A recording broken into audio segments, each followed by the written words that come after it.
আগে ওনার কথাগুলো শুনেন, তা আপনার ইমানের মধ্যে ত্রুটি দেখা দেবে। সুতরাং সব কাজ, সকল ইবাদত, সবকিছু আল্লাহ তাআলার সন্তুষ্টির জন্যই করতে হবে, অন্য কিছুর জন্য করলে হবে না। অহংকার মুক্ত থাকতে হবে। আল্লাহ রাব্বুল আলামিন সূরাতুল আবাসার 5 এবং 6 নং আয়াতের মধ্যে আল্লাহ রাব্বুল আলামিন বলেন, আম্মা মান ইস্তাগনা। আল্লাহ রাব্বুল আলামিন বলেন, আম্মা মান ইস্তাগনা ফাআনতা লাহু তাসাদ্দা। এখানে রাব্বুল আলামিন বলেন, যে অহংকার মুখ ফিরিয়ে নেয়, আপনি তার প্রতি মনোযোগ দিচ্ছেন? রসুলকে বলছে, হে রসুল, যে অহংকার, যে মুখ ফিরিয়ে নেয়, আপনি কি তার প্রতি মনোযোগ দিচ্ছেন? এই কথা দ্বারা কি বোঝালেন?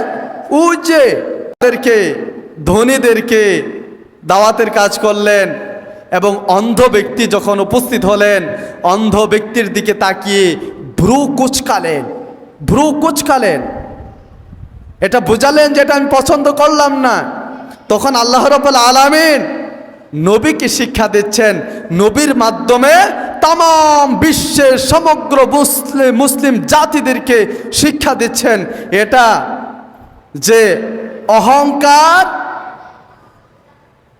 সে করে যে ব্যক্তি মুখ ফিরিয়ে নেয়। আর আপনি কি তাদের প্রতি মনোযোগ দিচ্ছেন? আল্লাহ রাব্বুল আলামিন বোঝালেন যে ওদেরকে রেখে আপনি ওদের কাছে এসেছেন, নেতা ধনী, আপনি তাদের কাছে এসেছেন, আর অন্ধ ব্যক্তিটা আপনার কাছে এসেছে। এই কথার দ্বারা কি বোঝালেন? যে হে রাসূল, আপনি ধনীদের কাছে গিয়েছেন, নেতাদের কাছে গিয়েছেন, আর অন্ধ ব্যক্তিটা আপনার কাছে এসেছে।